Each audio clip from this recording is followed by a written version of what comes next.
আসসালামু আলাইকুম। আশা করছি সবাই অনেক ভালো আছেন। আজকে আমি আপনাদের সাথে শেয়ার করব খুবই মজার এবং খুবই হেলদি মিল্ক বাদাম শেক। এটি তৈরি করা খুবই সহজ এবং খেতে তো অসম্ভব মজার। বাসায় এটি তৈরি করলে দেখবেন ছোট থেকে বড় সবাই অনেক পছন্দ করবে।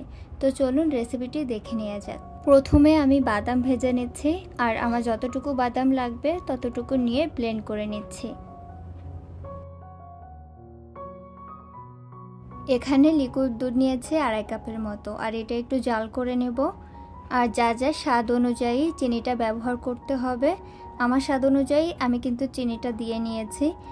আর এখানে বাদাম গুঁড়া ব্যবহার করছি, আমি এখানে 5 থেকে 6 চামচের মতো বাদাম ব্যবহার করেছি। তো বাদামটা একটু বেশি হলে কিন্তু খেতে ভালো লাগে।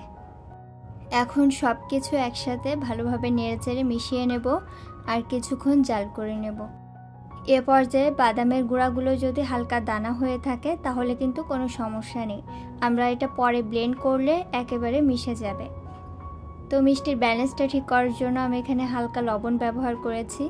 মিষ্টিতে হালকা লবণ ব্যবহার করলে মিষ্টির ব্যালেন্সটা ঠিক হয়। সবশেষে এখানে 1/4 কাপের মতো গুঁড়া দুধ ব্যবহার করছি, আর গুঁড়া দুধটা ব্যবহার করার কারণে কিন্তু ক্রিমিনেস একটা ভাব আসবে আর খেতে অনেক মজা লাগবে। গুঁড়া দুধটা ভালোভাবে মিশিয়ে নিয়ে যখন এরকম ঘন একটা ভাব চলে আসবে তখন এটা চুলা থেকে নামিয়ে নেব। এখন এই মিশ্রণটি ব্লেন্ডার জারে নিয়ে নিচ্ছি। এখন দিয়ে দিচ্ছি 1/2 কাপ ছানা। এই ছানাটা দেওয়ার কারণে খেতে অনেক বেশি মজার হবে। এ পর্যায়ে খুব ভালোভাবে ব্লেন্ড করে নিতে হবে, আর ব্লেন্ড করার পর মিশ্রণটি ফ্রিজে রেখে খুব ভালোভাবে আমি ঠান্ডা করে নেব।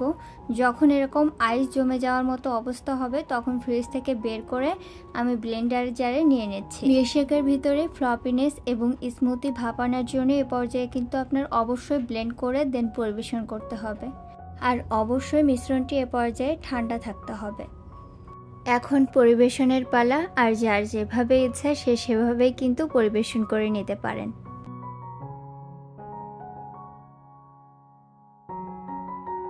সবশেষে পরিবেশনের জন্য এখানে বাদামের গুঁড়া ব্যবহার করেছি, আর খাওয়ার আগে এটা একটু মিশিয়ে নিলেই হবে। বাদাম মিল্কশেকটি খেতে এতটাই মজার এবং স্বাস্থ্যকর, বাসায় তৈরি না করলে বুঝতে পারবেন না। আর এটা কিন্তু বাচ্চাদের জন্য অনেক হেলদি একটা খাবার। বাসায় তৈরি করলে দেখবেন ছোট থেকে বড় সবাই অনেক পছন্দ করবে। আর এটা ঠান্ডা ঠান্ডা পরিবেশন করবেন, খেতে অনেক বেশি মজা লাগবে। আশা করছি আমার আজকের রেসিপি আপনাদের ভালো লেগেছে। আমার রেসিপিসগুলো ভালো লাগলে আমার চ্যানেলটি সাবস্ক্রাইব করার অনুরোধ রইল। আর কোনো মতামত থাকলে আমাকে অবশ্যই কমেন্ট সেকশনে জানাতে পারেন। আজকের মতো এখানেই বিদায় নিচ্ছি। দেখা হবে অন্য কোনো ভিডিওতে অন্য কোনো রেসিপি নিয়ে। সেই পর্যন্ত সবাই ভালো থাকবেন। আল্লাহ হাফেজ। মজা বাবা।